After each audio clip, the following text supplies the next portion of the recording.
ان کے جو پہچان والے دن ہیں تو وہ یہودی ان دنوں کو بڑے خوب انداز سے اس پر عمل بھی کرتا ہے اور اس کو اجاگر بھی رکھتا ہے۔ عیسائی ہے تو وہ بھی اسی طرح سے عمل کرتا ہوا نظر آتا ہے، لیکن ایک مسلمان ہے جو اپنے مذہب کو چھوڑ کر دوسروں کے مذاہب پر عمل کرنے والا بنا ہوا ہوتا ہے۔ یہ مسلمان کس انداز سے زندگی گزار رہا ہے؟ حالانکہ ہمارا اسلامی سال جو ہوتا ہے وہ محرم سے شروع ہوتا ہے، اور ہمارا جنوری سے بھی کوئی اختلاف نہیں ہے۔ ایسا نہیں کہ ہم جنوری سے اختلاف رکھتے ہوں، نہیں، بلکہ جنوری سے بھی ہمارا اتفاق ہے، لیکن ہم مسلمانوں کا جو سال ہے وہ محرم سے ہی شروع ہوتا ہے۔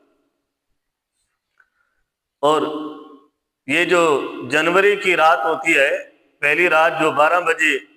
ہمارے اندر جو خرافات شروع ہو جاتے ہیں، یہ مسلمانوں کا طریقہ کار نہیں ہے۔ اور جب بھی اسلام میں سال کی تبدیلی ہوئی یا چاند نظر آیا تو میرے نبی نے میرے اصحاب کو خوبصورت دعائیں سکھائی تھی، یہ خرافات نہیں سکھائے تھے۔ یہ نہیں سکھایا تھا کہ جب رات کو 12 بج جائے تو تم لوگوں نے ہلڑ گلڑ مچانا ہے، یا تم لوگوں نے لوگوں کا جینا آرام کر دینا ہے، یا تم لوگوں نے وہ کام کرنے ہیں جس سے اسلام نے منع کیا ہے۔ میرے نبی نے کسی صحابی کو نہیں سکھایا ہے۔ اگر ہم محبوب مصطفیٰ صلی اللہ علیہ وسلم کی اس دعا کو دیکھ لیں، جو دعا میرے نبی نے میرے اصحاب کو سکھائی، حضرت عبداللہ بن حشام رضی اللہ تعالیٰ عنہ اس حدیث کے راوی ہیں، فرماتے ہیں کہ حضور صلی اللہ علیہ وسلم نے فرمایا کہ جب نیا سال ہو یا نیا چاند ہو، اس وقت اللہ سے یہ دعا مانگا کرو، اللہم ادخلہ علینا بالامن والایمان والسلامت والسلام ورضوان من الرحمن وجواز من الشیطان۔ تو اللہ رب العزت سے میرے محبوب نے فرمایا کہ اللہم ادخلہ علینا بالامن، جب نئے سال کا چاند نظر آئے یا نئے مہینے کا چاند نظر آئے تو پھر اللہ سے دعا مانگا کرو، اے اللہ اس سال کو یا اس مہینے کو ہمارے لیے امن والا بنا دے، ہمارے لیے سلامتی والا بنا دے۔ امن اور سلامتی ظاہری بھی ہو اور باطنی بھی نظر آئے۔ ظاہر میں بھی آیا اللہ ہمیں امن اور سلامتی عطا فرما دے، اور باطن میں بھی آیا اللہ ہمیں سلامتی عطا فرما دے، اور آیا اللہ ہمیں اللہ رحمان کی رضا عطا فرما اور شیطان سے بچنے کی توفیق عطا فرما دے۔ اور یہ ہے دعا جو حضور صلی اللہ علیہ وسلم اپنے اصحاب کو سکھایا کرتے تھے۔ اور نئے چاند میں، نئے سال میں ہم تو اللہ سے امن اور سلامتی کی دعائیں مانگا کرتے ہیں، اور اسلام ہمیں اجازت بھی یہی دیتا ہے کہ زندگی کے ان ایام میں اللہ سے دعائیں مانگنی ہے تو سلامتی کی دعائیں مانگا کرو یا امن کی دعائیں مانگا کرو۔ اور ہم مسلمان ہو کر دوسروں کی خرافات، دوسرے مذاہب جو ہوتے ہیں، دوسرے ادیان جو ہوتے ہیں،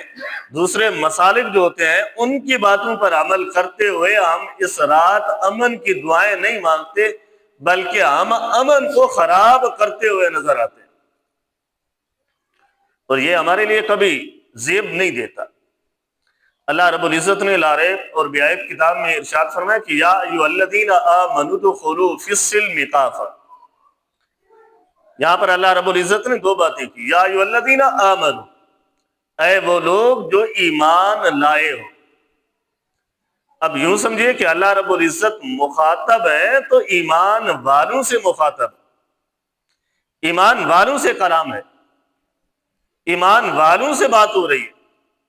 کسی بے ایمان سے میرے رب نے ایمان کے لحاظ سے مخاطب نہیں فرمایا۔ اور فرمایا ادخلوا فی السلم کافہ، پورے کے پورے اسلام میں داخل ہو جاؤ۔ ایسا نہیں کہ کچھ لمحہ اسلام میں ہو اور کچھ لمحہ یہود میں ہو، کچھ لمحہ عیسائیت میں ہو اور کچھ لمحہ ہندو میں نظر آتے ہو، نہیں، بلکہ اللہ فرماتا ہے ادخلوا فی السلم کافہ، کہ اے ایمان والو اسلام میں پورے کے پورے طرح سے داخل ہو جاؤ۔ کوئی لمحہ تمہارا ایسا نہ گزرے کہ جس سے یہ محسوس ہو کہ یہ اسلام سے باہر نظر آتا، اسلام والا نظر نہیں آتا۔ اب اس حدیث کو، اس قرآن پاک کی آیت کو سمجھنے کے لیے اگر یوں مثال دی جائے کہ جیسے کہ پانی کا کوئی ٹپ ہو، وہاں پر ہم پتھر پھینک دیں تو نظر آئے گا کہ پتھر پانی کے اندر پڑا ہے، پورا کا پورا پانی کے اندر گھرا ہوا ہے، لیکن اگر کوئی ہاتھ مار کر اسے نکالنا چاہے تو آسانی سے نکال سکتا ہے۔ تو اب ایسا مسلمان نہیں ہونا چاہیے کہ جو بھی کسی اور مذاہب کے خرافات ہوں وہاں پر ہم اس وقت وہی بن جائیں، یہ ایمان والے کے لیے مناسب نہیں ہوتا۔ اگر اسلام ہے تو پھر پورا اسلام لانا پڑے گا اور پوری طرح سے اسلام کا پابند ہونا پڑے گا، اور جن چیزوں نے اسلام کی اجازت دی ہے ان کے مطابق زندگی گزارنی پڑے گی، اور جن سے اسلام نے منع فرمایا ہے اس سے رکنا بھی ہمارے لیے اسلام کا ہی تقاضا ہے۔ اب وہ ٹپ میں یا بالٹی میں وہ پتھر پڑا ہے تو آرام سے اسے نکالا جا سکتا ہے، کوئی ہاتھ مار کر اسے نکال سکتا ہے، لیکن ہے وہ پتھر پورے کا پورا پانی کے اندر داخل ہے۔ تو اس آیت کریمہ میں اس پتھر سے مراد یوں سمجھے ایمان والا اگر کلمہ پڑھ کے اسلام میں داخل ہو جائے تو پتھر کی طرح اسے نکالا نہ جا سکتا ہو، اسے نکال نہ سکتے ہو۔ اب ایسا ہونا چاہیے کہ اگر اس پانی کے اندر کوئی رنگ ملا دے،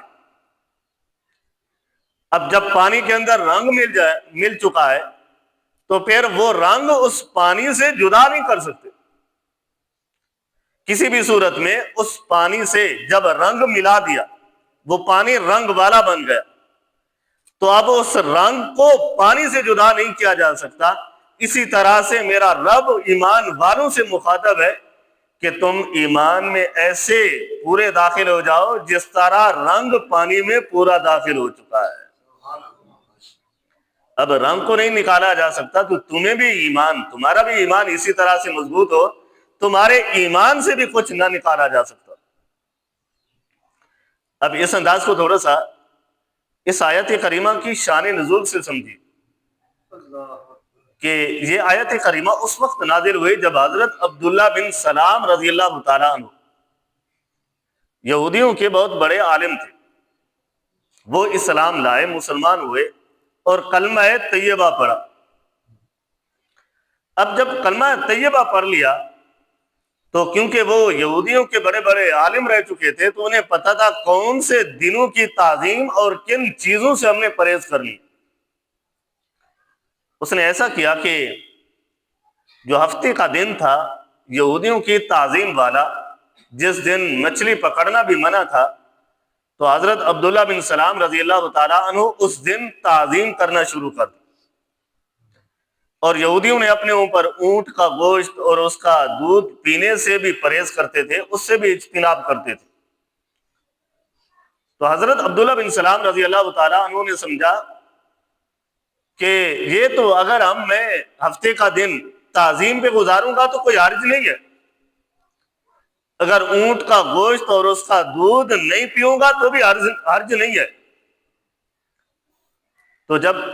اس کا علم میرے نبی مکرم نور مجسم حضرت محمد صلی اللہ علیہ وسلم کو ہوا، جب اس کا علم حضور صلی اللہ علیہ وسلم کو ہوا تو اللہ رب العزت نے اس وقت اس آیت کریمہ کو نازل فرمایا تھا کہ یوں میرے نبی نے حضرت عبداللہ بن سلام رضی اللہ تعالی عنہ سے اس انداز سے مخاطب ہوئے کہ جس دن یہودی تعظیم میں گزارتے ہیں اس دن ہمیں تعظیم میں نہیں گزارنا، ہم نے یہودیوں کی مخالفت کرنی، اور جن چیزوں کا وہ گوشت نہیں کھاتے، جن کا دودھ نہیں پیتے، اور ہم بھی کسی تعظیم کی بنیاد پر گوشت کھانا چھوڑ دیں اور دودھ پینا چھوڑ دیں، یہ ہمارے لیے جائز نہیں ہے۔ تو اس لیے اللہ رب العزت نے اس آیت کریمہ کو نازل فرمایا کہ یا ایھا الذین آمنوا ادخلوا فی السلم کافہ، اے ایمان والو اسلام میں پورے کے پوری طرح سے داخل ہو جاؤ۔ ایسا نہیں کہ چند چیزیں یہودیوں کی مان لو، چند چیزیں کسی اور مذاہب کی مان لو، نہیں، بلکہ اگر اسلام لانا ہے، کلمہ پڑھنا ہے، تو پھر کلمے کی پوری لاج رکھنی پڑے گی اور پوری طرح سے اسلام میں داخل ہو جانا پڑے گا۔ اب ہمارے اندر تو ہماری ہر لمحہ اور ہر انداز ہمارا عیسائیوں کا یا یہودیوں کا یا بت پرستوں کا یا ہندوؤں کا، ہمارے مزاج میں، ہمارے انداز میں، ہمارے رہنمائی میں یہ داخل ہو چکا ہے۔ حالانکہ اللہ رب العزت نے تو ہفتے کے دن تعظیم کرنے سے بھی میرے محبوب نے منع فرما دیا۔ کیوں؟ وہ تھا یہودیوں کا دن، اس وجہ سے میرے نبی نے منع فرمایا۔ جب ایک دن کی تعظیم کو میرا نبی برداشت نہیں کر سکتا، منع فرما دیا، تو جو لوگ نئے سال میں خرافات کرتے ہیں، پھر ان کا میرے رب کے سامنے کیا جواب ہوگا؟ پھر کس انداز سے جواب دیں گے؟ اب اسی انداز میں اگر ہم اسلام والے ہیں تو اسلام ایک لاوارث مذہب نہیں ہے، اسلام ایک لاوارث عقیدہ نہیں ہے، اسلام ایک ایسا مسلک نہیں ہے جس کی کوئی عید بھی نہ ہوتی ہو، بلکہ یہ جو شمسی اور قمری انداز ہے، اور شمسی انداز کو عیسائیوں سے تشبیہ دی جاتی ہے، اور ہمارا اسلام ہے تو ہمارا اسلام قمری انداز سے چلا کرتا ہے۔ اب شمسی دن جو ہے وہ 365 اور 5 گھنٹے اور 48 منٹ اور کچھ سیکنڈ کا سال ہوتا ہے، اور شمسی جو وہ ہے وہ سورج کے نظام سے چلتا ہے، سورج کے انداز سے چلتا ہے، اور رات کو جب 12 بجے گی تو ان کی تاریخ بھی بدل جائے گی۔ اور قمری کو کہتے ہیں قمر، قمر سے بنا ہے چاند، اور اسلام میں جو ہماری گنتی کا، ہمارے مہینے کا اور ہمارے سال کا جو نظام ہے وہ چاند قمری انداز سے ہوتا ہے۔ ہمارا اسلام قمری چاند کے نظام سے چلتا ہے، اور قمری انداز جو ہوتا ہے وہ تقریباً 354 دن اور 49 منٹ اور تقریباً کچھ سیکنڈ بنتا ہے، جو شمسی جو سورج کے لحاظ سے تقریباً سال میں 11 دن کم ہو جاتا ہے۔ قمری اور شمسی، سورج اور چاند، ان کے لحاظ سے ہمارا اسلام جو ہے وہ قمری انداز سے چلتا ہے، اور قمری انداز جو ہوتا ہے وہ سورج کے لحاظ سے، چاند کے لحاظ سے چلتا ہے، اور شمسی لحاظ وہ ہوتا ہے جو سورج کے لحاظ سے چلتا ہے، اور ہمارے سال میں جو دن ہوتے ہیں وہ تقریباً 354 دن ہوا کرتے ہیں، 11 دنوں کا ہمارا فرق پڑتا ہے۔ اور میرا محبوب جتنے بھی انداز سے عید کے ہوں یا کوئی اور لحاظ سے ہو، تو ہمارا تعلق جو ہوتا ہے وہ قمری کیلنڈر سے ہوا کرتا ہے، اور ہمارا قمری کیلنڈر جو ہوتا ہے وہ مغرب کا سورج جب غروب ہوتا ہے تو تب ہماری تاریخ اجاگر کی جاتی ہے۔ ہم روزہ رکھتے ہیں تو بھی قمری لحاظ سے، ہم عید شوال مناتے ہیں تو بھی قمری لحاظ سے، عید الاضحیٰ مناتے ہیں تو بھی قمری لحاظ سے، قمری کیلنڈر سے، اور اسی طرح سے ہماری ہر چیز کا جو نظام ہے وہ قمری کیلنڈر سے ہوا کرتا ہے۔ ہمارا سال جو ہے وہ محرم سے شروع ہوتا ہے، اور شمسی سورج جسے سن عیسوی کہا جاتا ہے، ان کی تاریخ کا نظام جو ہوتا ہے وہ مغرب کے رات کے 12 بجے شروع ہوتا ہے، اور اسی طرح سے ان کا دسمبر کی 31 اور جنوری کی یکم کو جو ان کا سال جو ہوتا ہے وہ ختم ہو جاتا ہے۔ تو ہمارا اسلام قمری انداز سے چلتا ہے، اور قمری انداز سے ہی ہم ایک دوسرے کو مبارکباد دیا کرتے ہیں۔ اور یہ شمسی، یہ جنوری اور فروری کا ہمارے ساتھ اس کا کوئی اتنا تعلق نہیں ہے۔ ہمارا تعلق ہے تو وہ سفر محرم کے انداز سے، شوال ذکات کے یہ جو دن ہوتے ہیں، تو ہمارا اسلامی تعلق ان دنوں کے ساتھ ہوا کرتا ہے۔ اور جسے ہم ربیع الاول، ربیع الثانی، جمادی الاول، جمادی الثانی، رجب، شعبان یہ جو مناتے ہیں، یہ جو دن ہے یہ اسلامی دن ہے۔ تو ہمارا تعلق اسلامی دنوں سے ہے۔ اور جب میرے محبوب مصطفیٰ صلی اللہ علیہ وسلم نے عبداللہ بن سلام رضی اللہ تعالیٰ عنہ کا کچھ لمحے کے لیے عیسائیوں کے کچھ دنوں کا، یہودیوں کے کچھ دنوں کا احترام کرتے ہوئے دیکھا تو میرے محبوب نے اسے پسند نہیں فرمایا تھا۔ اور میرے نبی کا پسند نہ فرمانا اس بات پر واضح انداز ہے کہ یہ انداز کہ عیسائیوں کے دن اور یہودیوں کے دنوں کی کوئی تعظیم نہیں ہوتی، اور ان کو اپنے مذہب میں شامل کرنے بھی ہمارے لیے جائز نہیں ہوا کرتا۔ اب دوسری حدیث مبارکہ جو ترمذی شریف میں موجود ہے، حضرت عبداللہ بن عمرو بن عاص رضی اللہ تعالیٰ عنہ اس حدیث کے راوی ہیں، فرماتے ہیں کہ ان رسول اللہ صلی اللہ علیہ وسلم قال لیس منا من تشبہ بغیرنا لا تشبہ بالیہودی، کہ حضور صلی اللہ علیہ وسلم نے فرمایا کہ قال لیس منا من تشبہ، وہ شخص ہم میں سے نہیں جو یہودیوں کی مشابہت کو اختیار کرتا ہو، جو یہودیوں کے دنوں کی یا ان کے مذاہب کی تعظیم کرتا ہو، یا اپنی زندگی کو یہودیوں کے انداز میں چلاتا ہو، وہ ہم میں سے نہیں ہے۔ یہاں پر حضور صلی اللہ علیہ وسلم نے فرمایا بغیرنا، جو ہماری کسی غیر کے ساتھ ملا ہوا، اور آگے فرمایا لا تشبہوا بالیہودی ولا بالنصارى، مسلمان کو چاہیے، ایمان والے کو چاہیے، جو کلمہ پڑھنے والا ہے اس کو چاہیے کہ کسی یہودی اور کسی عیسائی کی مشابہت کو اختیار نہ کرے، ایسا کوئی کام نہ کرے، ایسا کوئی عمل نہ کرے، اپنی زندگی کے اندر ایسے دن کو، ایسی رات کو شامل نہ کرے جو رات اور دن یہودیوں کے ساتھ یا عیسائیوں کے ساتھ مشابہت اختیار کرنے پر مجبور کرتی ہو۔ اور یہ جو رات ہوتی ہے جسے نئے سال کا انداز دیا جاتا ہے، اس نئے سال کا تعلق ہمارے ساتھ نہیں ہے۔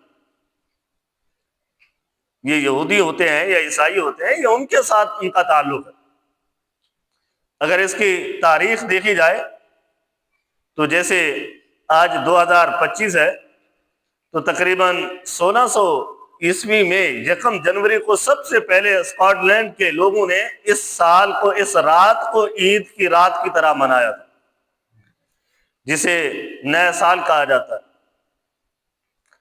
تو اس کا اسلام کے ساتھ کوئی تعلق ہی نہیں ہے۔ تو اس لیے میرے محبوب نے فرمایا لا تشبہوا بالیہودی ولا بالنصارى، کہ کسی ایمان والے کو یہ جائز نہیں ہے کسی یہودی یا کسی عیسائی کی مشابہت کو اختیار کرے، اور جو ان کی مشابہت کو اختیار کرے گا وہ ہم میں سے نہیں ہے، یعنی وہ ایمان والا ہی نہیں ہے۔ اب آگے فَإِنَّ تَسْلِيمَ الْيَهُودِ الْإِشَارَاتُ بِالْأَصَابِعِ وَتَسْلِيمُ النَّصَارَى الْإِشَارَاتُ بِالْقَفِّ،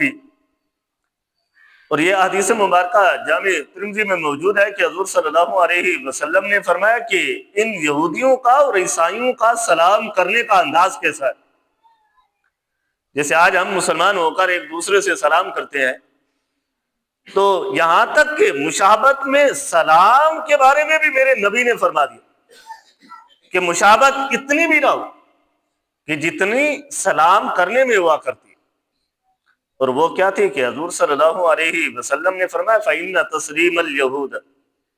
کہ یہودیوں کا سلام کرنا الاشارات بالاصابع، ان کی ہتھیلی کے ساتھ ان کا اشارہ کرنا ہوتا ہے۔ اور فرمایا کہ وتسلیم النصارى الاشارات بالکف، کہ جو عیسائی ہوتے ہیں ان کا سلام کرنے کا صرف ہاتھ کی جو انگلیاں ہیں ان انگلیوں کے ساتھ اشارہ کرنے کو وہ سلام سمجھتے ہیں۔ عیسائی اور یہودیوں کا سلام، یہودی صرف ہاتھ کی جو کف ہوتی ہے، ہاتھ کی جو ہتھیلی ہوتی ہے اس کے ساتھ سلام کرتے ہیں، اور عیسائی صرف ہاتھ کی جو انگلیاں ہیں ان کے ساتھ سلام کرتے ہیں۔ اور اسلام نے اتنی مشابہت سے بھی منع فرما دیا۔ یہ الگ بات ہے کہ ہم اگر ان کے فیشن کو اختیار کرتے رہے تو پھر ہمارا اسلام میں کیا کردار رہ جائے گا۔ صرف سلام کرنے میں منع فرما دیا کہ اتنی بھی مشابہت نہیں ہونی چاہیے، اتنا بھی انداز نہیں ہونا چاہیے، جیسا کہ حضرت ابو موسیٰ اشعری رضی اللہ تعالیٰ عنہ، حضرت عمر فاروق رضی اللہ تعالیٰ عنہ کے دور میں حضرت ابو موسیٰ اشعری رضی اللہ تعالیٰ عنہ نے حضرت عمر بن خطاب رضی اللہ تعالیٰ عنہ سے فرمایا کہ میں نے کتابت کے لیے ایک عیسائی کو اپنے پاس رکھا ہوا ہے۔ کتابت یعنی کوئی چیز لکھنی ہو تو صرف لکھنے کے لیے اسے میں نے رکھا ہوا۔ تو حضرت عمر فاروق رضی اللہ تعالیٰ عنہ اس سے سخت ناراض ہوئے کہ کیا تجھے کوئی مسلمان نہیں ملا تھا، تو نے عیسائی کو کیوں رکھا ہے؟ تو حضرت ابو موسیٰ اشعری رضی اللہ تعالیٰ عنہ فرمانے لگے ہے تو صرف لکھنے کی بات نا، صرف لکھائی کے لیے رکھا ہے نا، اور تو اسے میں کوئی کام نہیں لیتا، اور کوئی کام ایسا وہ کرتا ہی نہیں ہے۔ تو حضرت عمر بن خطاب رضی اللہ تعالیٰ عنہ نے فرمایا تو نے صرف ان کو کتابت کے لیے رکھا ہے، اس میں کوئی حرج نہیں، لیکن جہاں پر اللہ اور اللہ کے رسول نے ان کی اہانت کی ہو، ان کو ذلیل و خوار سمجھاؤ اور ان کو ذلیل کر دیا ہو، کسی بھی صورت میں ان عیسائیوں کو، ان یہودیوں کو کبھی عزت سے نہیں نوازا جا سکتا، کبھی ان کو عزت نہیں دی جا سکتی، کیونکہ انہوں نے ہمارے رب پر بہتان باندھا، اور عیسائیوں نے بھی ہمارے رب پر بہتان باندھا ہے، اور اللہ رب العزت کے ساتھ لڑکے ہونے کا حضرت عیسیٰ علیہ السلام کو تصور کیا۔ جب ایسے لوگوں کو میرے رب نے ذلیل اور خوار کیا ہو تو پھر ان لوگوں سے سلام کرنا بھی ہمارے لیے جائز نہیں ہوا کرتا۔ جب ہم سلام نہیں کر سکتے تو پھر ان کے میلے میں، ان کے مذاہب کے جلسوں میں شامل ہونا بدرجہ اولا ہمارے لیے حرام ہوا کرتا ہے۔ اب حضرت ابو موسیٰ اشعری رضی اللہ تعالیٰ عنہ صرف اس عیسائی کو کتابت کے لیے رکھا کہ اس میں صرف لکھنا ہوتا ہے، تو حضرت عمر فاروق رضی اللہ تعالیٰ عنہ نے اتنی عزت بھی اس عیسائی کے لیے برداشت نہیں کی تھی، عیسائی کو اتنی عزت بھی نہیں دی جا سکتی۔ اور حضرت ابو موسیٰ اشعری رضی اللہ تعالیٰ عنہ سے حضرت عمر بن خطاب رضی اللہ تعالیٰ عنہ نے فرمایا کہ اس کو فوراً ہٹا دو، کیونکہ جب مسلمان موجود ہوں تو پھر کسی عیسائی کو، کسی یہودی کو عزت نہیں دی جا سکتی، کیونکہ ان کو اللہ نے ذلیل و خوار کیا۔ قرآن کی لاریب اور بیعیب کتاب کو پڑھ کر مطالعہ کر کے دیکھا جائے، اور محبوب مصطفیٰ صلی اللہ علیہ وسلم نے ان کو ذلیل و خوار کر دیا، ان کو ذلت دی۔ تو حضرت عمر بن خطاب رضی اللہ تعالیٰ عنہ نے حضرت ابو موسیٰ اشعری رضی اللہ تعالیٰ عنہ سے فرمایا کہ فوراً اس کو کتابت سے ہٹا کر کسی مسلمان کو اس کتابت میں بٹھا دو، کیونکہ جب تم اسے کتابت میں بٹھائے گا، لوگ مسلمان آنے والے جب تجھے عزت اور احترام کی نگاہ سے دیکھیں گے تو وہ ساتھ والے اس عیسائی کو بھی عزت اور احترام سے دیکھیں گے۔ اس لیے حضرت عمر بن خطاب رضی اللہ تعالیٰ عنہ نے فوراً اس عیسائی کو ہٹانے کا حکم دیا تھا۔ اور جب کسی عیسائی کو وہ پڑھا لکھا ہو، چاہے جتنا بھی پڑھا لکھا ہو، اس کو کبھی ایسا عہدہ دینا بھی ہمارے لیے حرام ہوتا ہے جہاں پر کوئی عزت اور احترام کی نگاہ سے اسے دیکھا جاتا ہو۔ اور اسی طرح سے سنن ابن ماجہ میں اور دوسری حدیث کی کتب میں یہ بات بھی موجود ہے، حضرت ثابت بن ضحاک رضی اللہ تعالیٰ عنہ اس حدیث کے راوی ہیں کہ فرمایا کہ ایک شخص تھا جس نے ایک جگہ جس کو بوانا کہا جاتا تھا، وہاں پر اس مسلمان صحابی نے یہ منت مانگی کہ اس جگہ پر جا کر میں اپنا جو قربانی ہے یا اپنا کوئی جانور ہے اس کو ذبح کروں گا کہ میرا فلاں کام ہو جائے. کسی کام کی اس نے منت مانگی ہوئی تھی. تو اس نے ذبح کرنے سے پہلے اس نے سوچا کہ کیوں نہ حضور صلی اللہ علیہ وسلم سے پوچھ لوں کہ میں نے منت مانگی ہے کہ فلاں کام ہو جائے تو اپنا جانور فلاں مقام پر ذبح کروں گا. جب وہ صحابی حضور صلی اللہ علیہ وسلم کی خدمت میں حاضر ہوئے تو عرض کی کہ یا رسول اللہ صلی اللہ علیہ وسلم، فلاں جگہ پہ میں نے ایک منت مانگی تھی اور وہ میری منت جو ہے وہ پوری ہو گئی، جس کام کے لیے بھی منت مانگی تھی. اب اس منت کو پورا کرنا میرے لیے واجب کا درجہ رکھتا ہے، لازمی کا درجہ رکھتا ہے. اب منت یہ تھی کہ فلاں جگہ ہے وہاں پر میں نے اپنے جانور کو ذبح کرنا. تو حضور صلی اللہ علیہ وسلم نے اس صحابی سے پوچھا، یہ بتاؤ وہاں کوئی زمانہ جہلیت میں کسی ہندو کا کوئی بت تو نہیں تھا کہ پہلے وہاں پہ بت ہو پھر گرا دیا گیا ہو تو اب اس جگہ پر تو جا کر کسی جانور کو ذبح کرے؟ کہیں ایسا تو نہیں وہاں پر کوئی بت ہوتا ہو؟ تو صحابی نے عرض کی کہ یا رسول اللہ صلی اللہ علیہ وسلم، زمانہ جہلیت میں کوئی بت وہاں پر نہیں تھا. پھر حضور صلی اللہ علیہ وسلم نے دوسرا سوال کیا، اچھا یہ بتاؤ کہ وہاں پر کسی ہندوؤں کا یا کسی یہودیوں کا یا کسی عیسائیوں کا کوئی میلہ کوئی جلسہ تو نہیں ہوتا تھا؟ کوئی زمانہ جہلیت میں ایسا ہوتا ہو؟ تو صحابی نے عرض کی کہ یا رسول اللہ صلی اللہ علیہ وسلم،